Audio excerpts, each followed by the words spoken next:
Hello YouTube, here we go, the end of the countdown season. This is the first arrondissement. My name is Oliver G. This is the Earful Tower, and what you're seeing now is a walk from the beautiful Palais Royale down through the Louvre pyramids, the outdoor part of the Louvre, the courtyard, and across the Seine, across Pont Neuf, down to the square de Vert-Galant, and the beautiful tree at the end, right there by the water. That's where we're finishing this video and this season. I hope you've enjoyed it so far, and I hope you enjoy this grand finale. As always, you'll be hearing the audio from the podcast episode where we've spent a day in the first arrondissement. We loved it. Lovely, lovely part of the city. The whole season is sponsored by Live Tours, so check them out if you want to do tours in Paris. I asked them for their top recommendation in the first arrondissement. They said, some people take pilgrimages to religious sites, others seek mountaintops. For us, standing in front of the great works of the Impressionists delivers chills and eye-watering emotions. Some call these tears. There's just something about seeing the artwork you've learned about your whole life in person. It's undeniably moving. If you're in the first, you cannot avoid the glass pyramids of the Louvre, but we insist you visit the building at the other end of the Tuileries, the Musée de l'Orangerie. It permanently houses Monet's water lilies, and seeing them in person can be transcendent. If you get really watery around the eyes and decide you want to visit the original site of the water lilies, be sure to book a visit to Giverny, a feast for the eyes and the heart. And I've linked to their tours of Giverny below. They also do tours of the Louvre, which is in the first arrondissement, and they do plenty of other tours in Paris. That's Live Tours, the sponsor of the whole season. Thank you so much to Live Tours for making this happen. Check them out below, as I said. And then enjoy the rest of this walk and this podcast episode. Press Max and take it away with some music.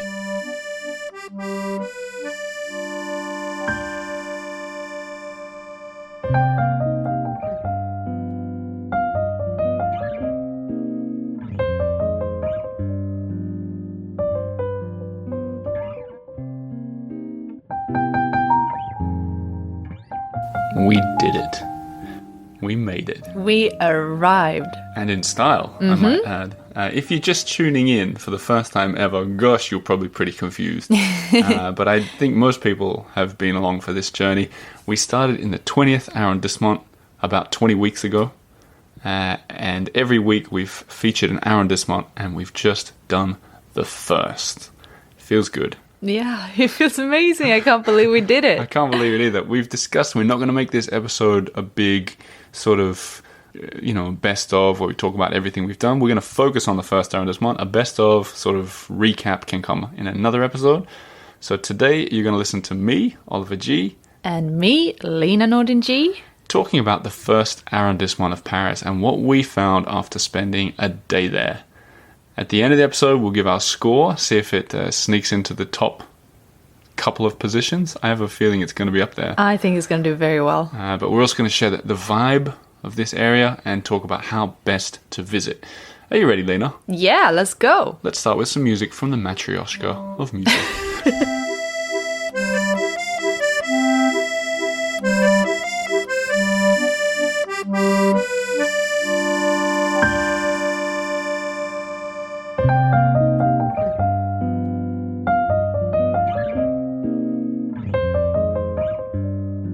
Lovely. Oh, it's beautiful. It makes me almost nostalgic. That was the music of Press Maxon, who's done the whole season. Do you want me to read what he wrote? Yes, please. He said, an epic finale needs an epic soundtrack, so I mashed up a series of legendary Paris songs by an inarguable list of legendary performers and composers.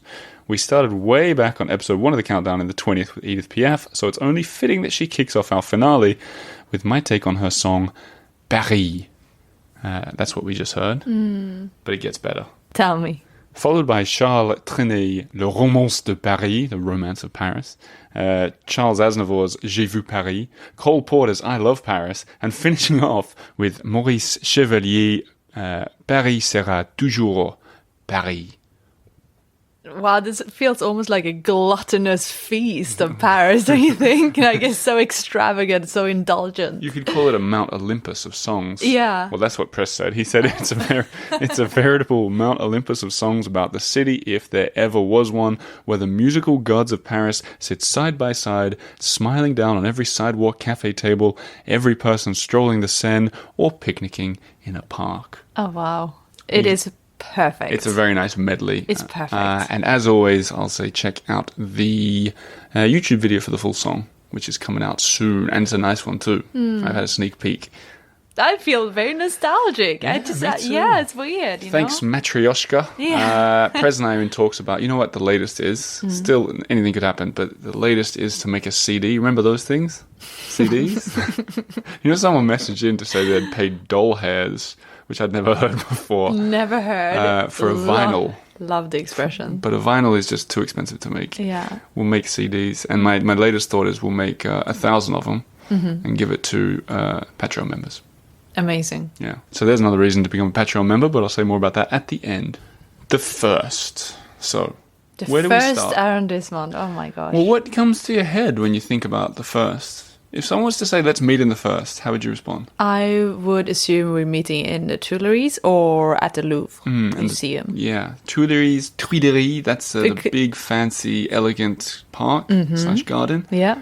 A lot of tourists in there. Definitely. Spilling out from the Louvre Museum that you mentioned. Yeah, exactly. And the two of them together, they make up about half of the arrondissement. So that's why I'm assuming that it would be one of the safe two. bet, right? Yeah, right? It's, How about you? Well, yeah, if someone say meeting in the first, I'd assume they were like if someone wanted to meet me there, I'd imagine they were a business person who worked there and wanted to meet at one of the little businessy cafes. But if it was a tourist, like you, I'd say one of those places or one of the fancy hotels. I'd have my fingers crossed it was a fancy hotel and that they were inviting me. Yeah. Because some of the best hotels in the city are right there. I'm talking about the Ritz, Le Meurice, the Brighton, is it called? Bristol. There's a few. Yeah, a few down there high flyers around there. Anyway, so the first is a lot of that. There's also Les Halles, it used to be the old sort of famous belly of Paris, where everyone would have got there. I kind of love that expression, belly. I think it comes from Émile Zola. Yeah? Mm-hmm. Why did he say that? I think he just set one of his books down. You got to be careful getting the names wrong, because we get emails. Apologies to everybody for mistaking Something's Got to Give with As Good as It Gets last week. The emails come. It is bad. Yeah. It's better to say that Jack Nicholson film. Yeah, for sure. You know what? I still don't know which one it is. No, me neither. I think it's Something's Got to Give in the Grand Colbert. Okay, cool. So first, it's kind of fancy. It's kind of touristy. It's kind of like, it's fancy mixed with high street. So you have that big stretch of the main road, Rivoli, with a lot of the high street shops. So like you got that sort of vibe as well. And around Les Halles, it's all a bit more, it's not as pricey. Yeah. And then you have the very high-end, luxurious parts as well. Well, there's also a bit that we didn't really talk about, that we didn't really target for the podcast or the video, is that Rue Saint-Honoré. We went there a little bit, but there's a lot of embassies and ambassadors' residences, and it's very grand, but it's a little bit boring. It is a bit, yeah. And so it's also a little bit hard sometimes to go there because it's always cut off and lots of police and guard and that sort of stuff. I found a wallet the other day. I found a wallet of maybe she's listening, a Colombian woman. Yeah. And someone had probably... It was pink. Yeah, someone had probably robbed her and thrown it in the bushes outside of Petit Palais. Yeah, where I was foraging for mushrooms. Weirdly. No, I found the wallet, and you were like, I wonder if the Colombian embassy is nearby, and it was. And so we handed it in there, which is, that's like, we've handed in wallets and stuff to a number of embassies. Yeah, this sort of thing. Yeah, the Dutch one not long ago. Yeah. Anyway. It's always really tricky to do it. They're never really they excited. never want it. Yeah, they're like, ugh, really? Anyway. Anyways, yes. So first arrondissement. Really beautiful. It's got the other thing we didn't mention is it's on the Seine River as well, which makes for a really nice walk down on the riverside. And spills over the Seine To the onto... Ile de la Cité. That's right. Which is stunning. Yeah, and it's not the whole Ile de la Cité. It's like half of it with that really like iconic pinpoint tip. Yep. That looks like the front of a ship. That's right. Yeah. It's got that willow tree wisping about. It's called Square Vert-Galant, I think, something like that. Yeah. And on the other side of that, the other side of Pont Neuf, another great tourist attraction, there is the Place Dauphine. Beautiful little square. So you're essentially surrounded with cool things to see, most of which are free. Yeah, I must say, but those things are surrounded by very expensive things. The Samaritaine. I mean, if you want to walk around, there's a lot to see, but if you want to like do something or eat something or, then you're going to have to pay up. And because it's there's also the Palais Royale. Yeah. So there's plenty to see and do for free, and there's plenty of ways to really spend everything you got. So it's a dangerous little cocktail, the first arrondissement, and it's as central as you can get, obviously. Yeah. If we haven't mentioned on the show before, there's 20 arrondissements that spiral inwards or outwards, depending on which way you're going. Like a snail shell. I guess we went inwards from 20 all the way down to 1. So we're in central Paris, the bullseye of the whole city. Yeah. And I was just thinking, you were touching on Pont Neuf before. I really love that story that you told me once about the first souvenir. Can you just quickly tell us? I used to do it as a guessing game, and no one has ever guessed. So I'll let you guys sit at home and guess. Shout out or press pause or impress your husband or your wife or your kids if you do. In fact, we'll give a pause where everyone can shout out their guesses in the car if that's what you're listening. And if you're sitting on the train by yourself, just yell out your guess. Yeah, go for it. What I say is because Pont Neuf, it means new bridge. It's not a new bridge, it's the oldest in the city. It's about 400 years old. And I could talk for a long time about this bridge because I love it. But it really changed the face of Paris in several ways. One, it had sidewalks, which was a game changer because people could see each other, strutting around. Which it means that you could literally walk to places and not, to keep clean. Is that what you mean? Like not being driven, or not just that? There's imagine a wealthy count or something. When they went from A to B, they'd do it in a carriage, so you'd never even see them. Right? Yeah. But suddenly they want to go walk on this bridge, not just because there's a sidewalk, which no one really knew about, but because you could get a view of the Seine for the first time from the middle. That didn't exist. Or at least not like this. Like this had little viewing balconies. It still does, the Pont Neuf. Anyway, when you've got rich people walking around with their fancy clothes, you can check them out and go, whoa, look at his cape. I want one too. A little bit of people watching. Street style. Fashion. Yeah. So suddenly we're walking around, we've got fashion, and then when all this is happening, of course, it brings out all the thieves, the merchants, the dentists, apparently. We're doing dentistry, like pulling out tooth. On the street? Tooths? Like on the bridge? Teeth even. Yeah. Everything was happening on that bridge.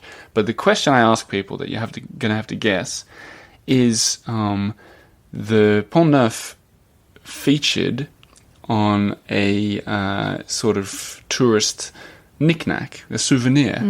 So like the Eiffel Tower now is on key rings, right? So what did the Pont Neuf feature on? You have 5 seconds. The first souvenir. Yeah, I guess maybe it was one of the first Paris souvenirs. What was it? I'm giving you space to guess, everybody. Come on.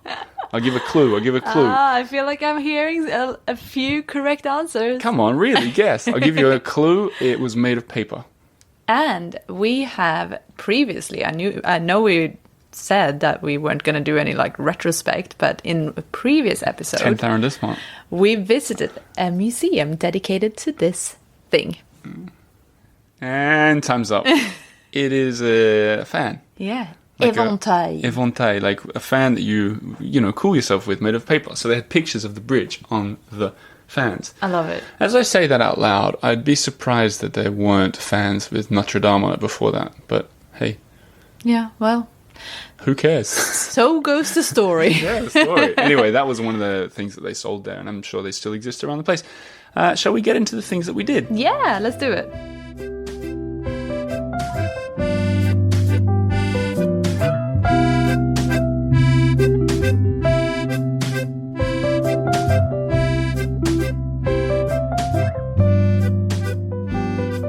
So, Lena, Yeah.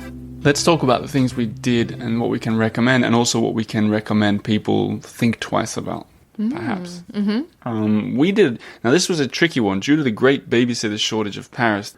and it's a thing. It's a thing. We couldn't get a babysitter on the... we like to do this in one full day, where we get out there... Yeah, to keep it real and true. Yeah, I want to say sunrise, but I don't think we got I felt very Hemingway. Keep it real. Funny keep that it you true. say Hemingway. That's going to come back. No. But usually we go morning till late at night. Couldn't get a babysitter, so we switched it up and we did it all over the place. But we'll tell it sort of as a linear story, right? So the first bit that we did was a fantastic walk, and I recommend everybody in the world to do this kind of walk. The best Paris walk. Yeah, probably. So we started on that same square that you said, the square Vert-Galant. If you don't know what I'm talking about, find the horse in the middle of Pont Neuf, go down the stairs behind it. I think a lot of people don't know you can get down to that part. Yeah, it's not obvious. Yeah, and that willow tree Lena mentioned, sneak in behind that. You'll see it in the YouTube video, and it feels like you own Paris. Yeah, it's kind of like Narnia, you step through the willow tree branches and you come out and see it just opens up. It's amazing. Yeah. I feel like we've said Narnia a few times. Yeah, it's a lot like Narnia. So that's really cool. Then you walk around there, Pont Neuf, plus Dauphine that we've already mentioned, and then across the bridge and along the river. And you know what about that riverside walk that I mentioned? There's that tunnel there because it used to be like a highway down there where you walk along the river, and there's a tunnel, and we went around the tunnel right by the waterside, but they were working on putting some street art in that tunnel. Really? Because I think that's going to be one of the next Paris treasures. Yeah. I don't know what it will be. Yeah. You heard it here first. Because it's not very used at the moment. Super waste of space. I think there could be shops in there if they could figure it out. Yeah. So anyway, we walk from that down by the riverside up into the Palais Royale, which is another Paris treasure. We walk from the riverside up and we stopped for breakfast at the Café le Nemours. Now, this is an interesting one. It's stunningly beautiful. Yeah, it is. Yeah, a typical, very beautiful Parisian cafe. But there were Terrace. 3 of us there. None of us finished our coffee. Yeah. Why? The coffee was just not on. No. It's not on. It wasn't very... It just didn't taste good. No. It's really bitter and... Nah. But it's one of those... But it's not about that. It's just very pretty. Yeah. It's a very pretty... We had a long conversation the other day about going places for what it looks like and what you get. And this is one of the places you go for what it looks like. You can get a croissant too, which was like 2 or 3 euros. And that was alright. Yeah, croissant was good, but it's an expensive place to stop. One of the reasons I like it is because, and this is something I'll touch on in future episodes. In fact, I'll touch on it again later in this episode. But under one of the chairs on the terrace is one of those Arago markers. Have we mentioned this on the show before, these Arago markers? I think so, but I'm not sure. Okay, so that'll come back later in the show, but there's one right there, and then you can follow them leading into the Palais Royale. Like a treasure map. Oh, one of the most fun treasure hunts in the city that I'm yet to do properly. But the black and white columns in the Palais Royale, photographer's dream. Yeah. Always people hanging around, sitting on the columns, having fun. Always a photo shoot or two going on there.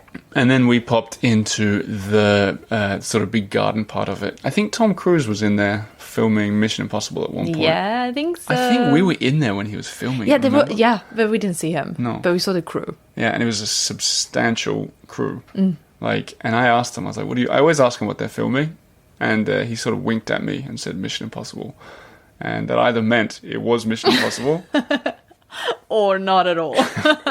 Or it was Emily in Paris and he was just who messing knows? with me. But they also sit in Emily in Paris. They sit in that park an awful lot too. Yeah, it's those benches under the big tree alleyways. Yeah. With quotes, like Perfect famous for a quotes. photo shoot if you guys ever want to definitely. take a nice photo in Paris. From there, we did a bit of an afternoon wander where we just popped into... We just sort of walked. Yeah, stroll around, get the vibe of the We probably the walked area. every street.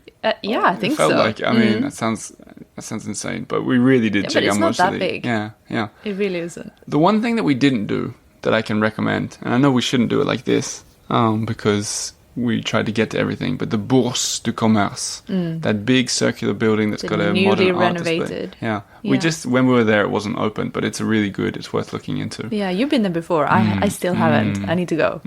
Check that one. Add that to your list. And as well as walking around every street, we popped into La Samaritaine. The department store. The Art Nouveau department store. It's a lot of people who were in Paris for a long time or who've traveled here ages ago, they talk in sort of hushed whispers of amazement about this department store from before, because it used to sell everything and it used to not be high end. It used to be, I've read stories about people saying you go and buy like a turtle there if you wanted. Yeah, and like nails and screws and everything. Like it had everything. Everything and anything. Apparently, and cheap and lots of character. And now it doesn't have much character. I mean, it's beautiful. Yeah, it's got character and it's like beauty. an Art Nouveau dream. But in terms of like what they offer, it's very much like any other big luxury department stores. Luxury is the key word, because it's all like really, it's you know how it's an expensive luxury place, because there's very few items in every shop. You know? Yeah, it looks beautiful. Yeah, everything's got room to breathe. Yeah, if you compare it to the marketplace in the 20th arrondissement, Orléans, yeah, it's just a whole different story. So we didn't do much shopping, but we did look, and I can recommend everybody go to the very top and look at that staircase, which is a marvel. It's a wonder. Yeah. And then there's the new hotel that it opened right by the Seine, which we popped into the lobby. Cheval Blanc, I think it's called, the White Horse. Or is that the name of the restaurant on top? Oh, I don't know. Either way, we just popped in, so we didn't check that out. But if you're made of money, go and check that place out. And let us know if it's good. I'm sure it is. Then it was time for the night. We went out, and we went out with a bang. So first we start with a non-recommendation, and it pains me to do this, because we figured we'd go and get a cocktail at the Bar Hemingway in the Ritz. We're like, we've done this whole season, let's go and spoil ourselves from the beginning. Yeah, and that's a very special place, and, it's a bit special for us as well, because, we got some history there. Yeah. But, yeah. Well, what happened? We went to the lovely Place Vendôme. It was quite wonderful because it started raining, which is exactly how my book begins, raining in the Place Vendôme. And then we go into the Ritz, which is wonderful and lovely. Then we get all the way to the back to the Bar Hemingway, and there was a queue. Yeah. And I'm talking a big queue for a small bar. It's like Blockbuster. Yeah. And we looked at the queue, and we asked I met the head barman, Colin, who I've heard about before. He came out, and I just went and started chatting to him. And he's like, this queue ain't moving, brother. That's not what he said, but... He said it in a way more, like, ritzy way. Yeah, for sure. And the thing is, it lost all its appeal to me, seeing that queue. Yeah. It really... It's like Disneyland. Unfortunately. Full of tourists, people who doing exactly what we were doing. And... especially when we live in Paris, we don't want to queue up for a cocktail. I don't think anyone want to queue up for a cocktail. I mean, I feel like the charm of a place like that is just, you have this beautiful day in Paris and you just want to go in for a cocktail and it's nice and lovely and personal and you feel like it's a special place that you found, not stand in like an hour plus queue to get into this place, and it's also like it's like a speakeasy with a queue at the front. Yes. It kind of is like a speakeasy because you got to go all the way through the hotel, but then no. It's so nice, so we can't slam it totally at all, but I wouldn't wait half an hour for it. No. But what I would do is I'd go to one of the nearby bars, which is exactly what we did. Yeah. There's one called Cost. Is it Cost Hotel or Costes? Costes. Is that a hotel as well? Mm-hmm. They had a really nice bar. Yeah, it's kind of. Cool. It was funny though. It was very fancy, wasn't it? Like they had sort of beautiful staff there ushering you to your seat, and it felt very fashion weeky. Yeah, didn't it? Yeah, it is a stylish hotspot. And they had a really lovely, a lovely energy in there. They had a big sort of open window lit room in the middle. Yeah, it's all about like the inner courtyard. That's the place to be, to see and to be seen. And obviously Lena and I had two people that they didn't want to be seen because so they tucked us in a corner. No. They didn't. They ushered us to the back, which was a beautiful room full of modern art, the kind of place where you might see like a movie director sitting talking to a young starlet. Definitely. That's what I felt. Yeah. Or to undesirables. to wannabe podcasters. which is what we were. But it was really nice. It was a good place, and they were friendly. And no, it's really nice. I love this place. And the entry to the hotel is like nothing like the other big luxury hotels. It's very like unassuming. It's just kind of like a hole in the wall. It's very easy to pass it. But yeah, it's cool. That's what we did on the way out, and we passing two bookshops that I want to give a shout out to. W.H. Smith, which is now called Smith and Son. Have we heard some rumors? I know. I don't know if I'm allowed to share the rumors. But have we heard some rumors? They didn't tell me that I couldn't share. Should I say it? I mean, maybe a rumor of a rumor. Yeah, okay. A rumor of a rumor of a rumor that's passing around is that they're going to open a new spot on Rue des Rosiers. Yeah. The beautiful street in the Marais. And a rumor is that they're going to be selling our books front and center. That is so that's pretty cool rumor. Pretty exciting. I'd like to give a little shout out to our books because we haven't really talked about them for a while. But there's a new children's book coming out any second. Yep. We're going to do a Kickstarter to crowdfund it so that we know how many to make. Self-published as usual. Like a little pre-sale. And we've been giving hints about it. But look, the hints have been a little patchy at times. And it's been a long time coming. But I think we've been very graceful. Oh my God. Anyway, that book will come out anytime now. Keep an eye out. But Smith and Son, there on Rue de Rivoli, and Galignani. I think that's how you say it. Two really great up. bookshops. Yeah. But we passed them both for a lovely dinner. Now this, of all the dinners we've had in Paris, this easily would have been top 3 for me. Maybe number 1. Oh, it's number 1 for me. Yeah? Yeah. So we went to Le Meurice. Now, fancy hotel, first arrondissement. My favorite hotel in the world. Not sponsored by them, just really love it in there. They've just got elegance down to a T. Definitely. And we wanted to go for dinner. I've also interviewed, a while back, I interviewed the head chef. Do you remember this? Yeah. And it was really cool because I interviewed him down in the kitchen while they were cooking, while everyone was cooking. And his beautiful kitchen, like just a beautiful kitchen. And I was going around, he was giving me spoons of stuff, and we're interviewing, tasting the cheese and stuff like Crazy. that. Which made the eating experience, the dining experience for me even more special. Of course. But it was a 10 out of 10. Yeah.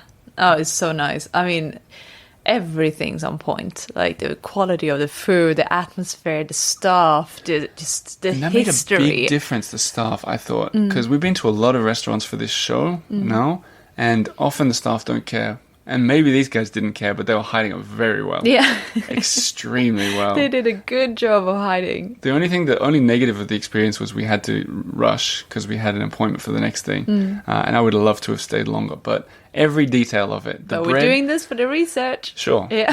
I enjoyed this one. Yeah. The bread, because they've got, like, he's a celebrity now, baker, pâtissier, Cédric Groulet, I think his name is.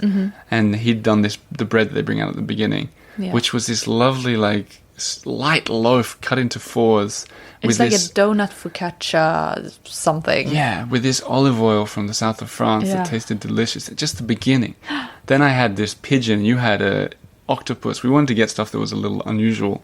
Succulent and delicious. And delightful wine too. And then we had to run, unfortunately. Not even time to have the cocktail that I wanted to have. Or did we? What we did next is we went all in on something. It was kind of to finish the season on a big bang. And really. this is actually has been one of my favorite Paris experiences, ever. The Louvre is open late tonight, which is another huge tip. Yeah. At the moment, it's Friday nights that it's open late. I think it changes though. And so we wanted to go an hour before it closed. Because what did you say where you always get stuck? Yeah, I always... It's true, but every time I get stuck in Egypt and I can't find my way out and I can't find what I want to see and I just keep seeing Egypt and that's it. I even feel like, they've got a lot of those little signs pointing to the Mona Lisa, which is kind of weird, I think, because obviously there's so much to see in there. Yeah. But you end up following them because it's almost like they're telling you where to go. Yeah. So it's like the only way you know how to follow something. It's like, okay, I go to Mona Lisa and then that must lead to the exit. Kind of. Yeah. And we've been a bunch of times and we've seen a bunch of the stuff, but we wanted to do the gist tour in 1 hour. And we said, well, we have to be quick because it's going to close. And we looked forward to what was going to be a fantastic night. And knowing this, I did the unheard of. I brought the photographer Augusta again. So Augusta's taken pictures of 2 things in this district. She came along for the gist tour of the Louvre. And instead of just recounting what happened, I figured while I was there that I'd do some recording. So we're going to take you into the belly of the other beast, the Louvre, and you're going to hear a few snippets of our conversations, my conversations with Amber as we explored this magnificent museum.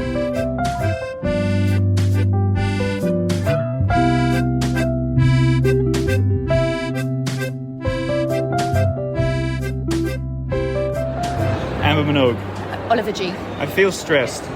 Don't stress. It's because it's so overwhelming. It is. Yeah, okay. So, Lina, are you ready? I am as ready as I can be. I mean, it's like entering a country here. It's amazing. It's huge. Yeah, it is a little bit with all the checking and everything. Yeah. But in terms of the gist of the Louvre tour, I know that you know like comme ta poche, Like my pocket, right? yes. But first question first. Mona Lisa, worth it or nah, not worth it? I think most people do want to see the Mona Lisa. I think it's a bit weird not Diplomatic to... answer, no, is it worth it? I mean, it's a great work of art. We are standing in the steps of Beyonce. So...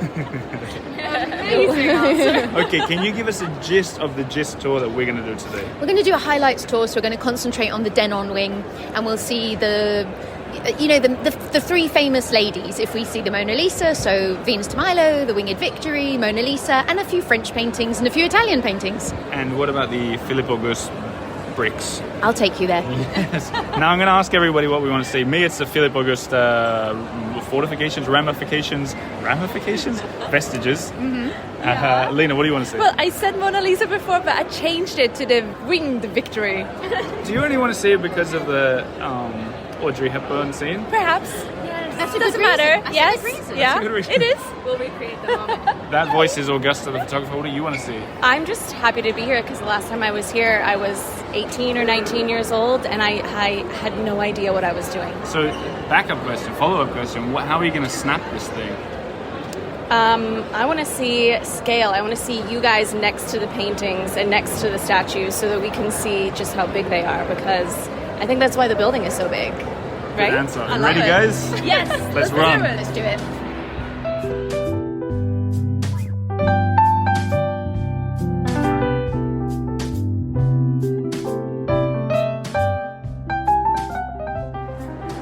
Amber, you're going so quick. This reminds me of when you and I were in the sewers about 18,000 episodes ago. But we were going quick because that was pretty disgusting. Can you imagine now? Tell me what we're standing at. This is for the podcast. What are we at? Well, this is a little Arago plaque, and they go all through Paris, through north to south. And Arago was the scientist that plotted the Meridian Line. And there was a competition between Paris and London. London won, which is why we have Greenwich Mean Time. And this was just a little plaque to him. You know, an artist did it. I think there's 136 through Paris. And some of them go through the Louvre and the Palais Royale. And we're standing right next to the beautiful... I was going to call them the Spanish steps up there, but they're definitely not the Spanish steps. They're the Audrey Hepburn steps from... The Audrey Hepburn steps. But do you want to join one day? I'm going to walk the whole length Yeah, and try and find all 136? I think you need a bike to do it. No, gotta walk. All right, then let's do it. They spread out in the South Bank. Okay, we'll do bike for the south. Yeah. All right, onwards. Onwards, let's go.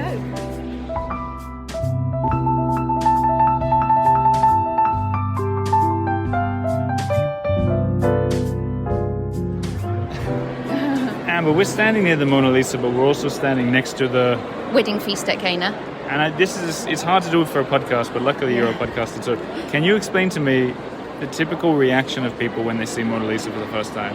They're a bit disappointed. Really? That's the thing? A lot of them are, because it's very small and, you know, they've been built up and it's very busy to go and see her. So I think most people are surprised how small she is. So, yeah. And So it's kind of like a No. like when you bring people in, Yeah. are you expecting that, or are you kind of hoping that they're going to go, oh my gosh, there she is? I want people to say, oh my gosh, there she is. But most people sort of say a bit, Yeah. And it doesn't help, you know, because we're standing at the Wedding Feast at Cana. It's the biggest painting in the Louvre. What's the reaction to the Wedding Feast at Cana? People like it. I think this is my favorite painting maybe in the universe. It's great. I mean, it's fantastic. They often say, oh, is it the Last Supper? But there are only 12 people at the Last Supper and there's 130 here, so... Do you want to hear one of my favorite cartoon jokes I ever saw? It was Jesus walking to a restaurant. Yeah. And he said, can I have a table for 26, please? And they go, hang on, there's just 13 of you. He goes, yeah, we're all going to sit at one side. It's pretty good. It's good. It stands the test. Yes. Okay, so this is the painting of where Jesus turned water into wine. Great history behind this one as well. But we just don't have time for it. We don't have time. We're doing a speed tour around the Louvre. On that note, shall we? Let's go.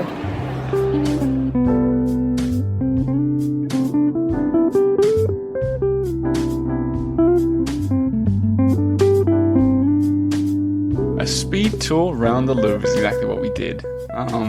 That joke kind of fell flat. She's a professional comedian as well, so I was always going to struggle, but it's worth a try. She said it's good, you know. I don't know.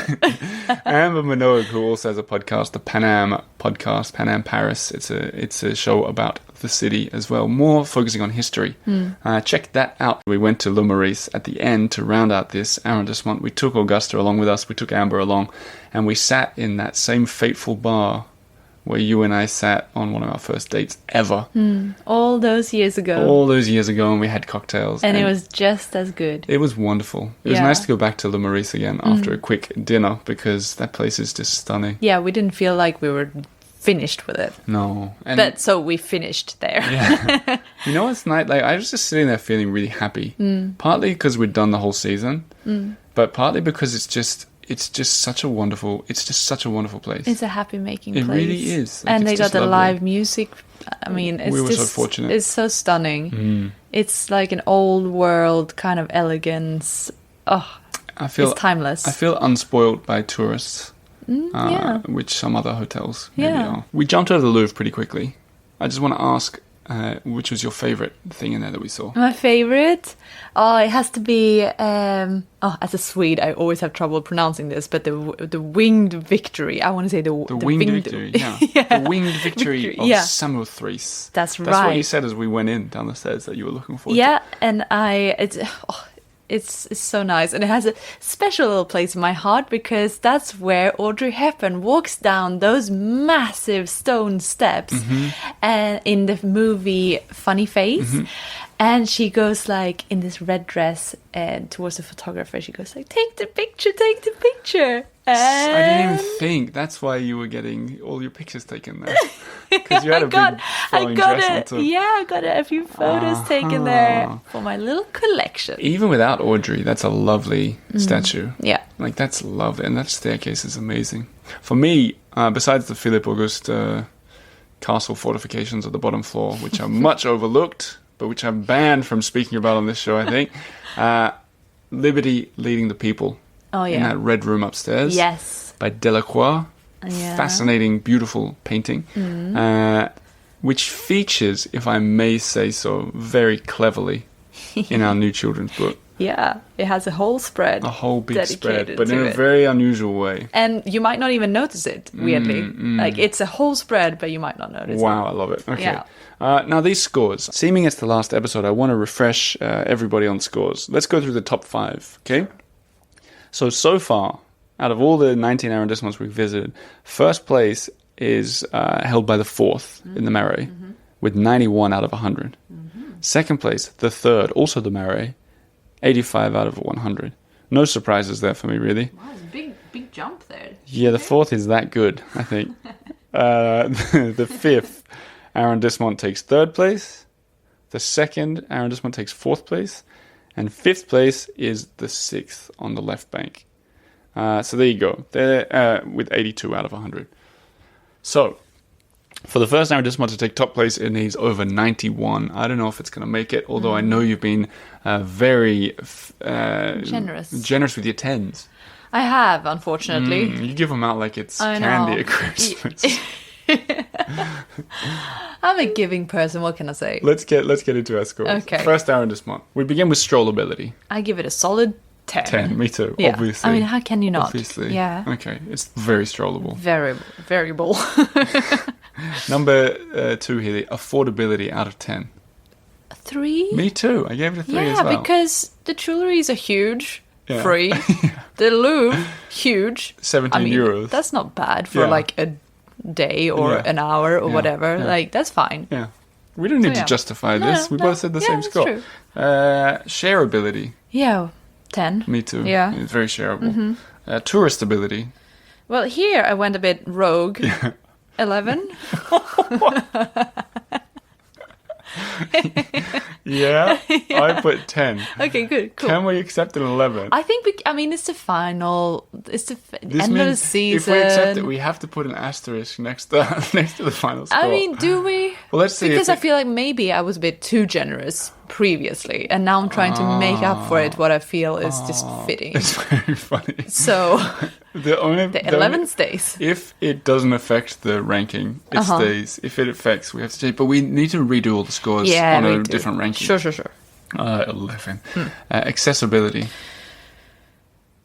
11? No. Yes. You put 11. I mean, it's the center. You Okay. can't get more accessible than that. Okay, I put 10. Okay. So I was very You were faithful about outrageous 10 as well. What is yours must add up to 45 then? It does. Yeah, so mine's 43. Cool. Which takes it to 88. Where does that land at? Let's have a look. 88 puts it in second place, and even without your bonuses, it would still be in second place. Okay. So there you go. Oh. It's on second place with 88, right after the fourth, and right before the third. That is amazing. That's amazing. I love your 11s. That Yeah, was really- well, I feel like it needed it. So there you have it, everybody. We are going to do a sort of more best of retrospective, reflective look Oh, at... wow. That was almost like a rap. Yeah, I scripted that one. Retrospective. For those who subscribe to my email, I want to give the answer, because I know it tongue-tied a lot of you, even people guessing way off. In my weekly newsletter, I did a riddle, and what it was is I repeated, because it was about the second arrondissement, I repeated lots of words, right? Like couscous. Couscous, Tartar. win-win. No. Yeah. Bye-bye, hello, choo-choo at the start when I talked about I ate in a train. There were 18 of them, and several of you guys guessed it, but most of you didn't. Mm-hmm. A few other quick thanks. Everybody in Paris who we met, who made this a lovely season of experiencing for us. Press Max on the music, Eddie G on the editing, Charlotte Pleasance, Augusta Sagnelli for the photos. I mean, so many people that made this happen. It's really cool. And all the people who've sent in lovely words, left reviews, shared it with their friends, and so on. That winds things up for this episode. It has been a treat. We've seen so much of this city. It's been a pleasure to share it with you all. Been so much fun making this season happen, and to be like a temporary co-host to step in and do this season has been amazing. It's been lovely having you here, and I think I speak on behalf of all of the listeners in saying it's been a pleasure having you on the show. Lovely Lina. From me, it's been great to share Paris with you. I'm looking forward to, as well, getting back into some interviews with people, meeting some characters around Paris, seeing the people who make the City of Light shine. But as for now, Lina and I think we're going to have a little bit of a break. So until next time, guys, come to Paris. Check out the 4th arrondissement, the 1st, the 3rd, the 5th, the 2nd, the 6th, the 7th, in that order, because that's where all the good stuff is. And we'll be back again with more episodes before you know it. Merci beaucoup. And see you later.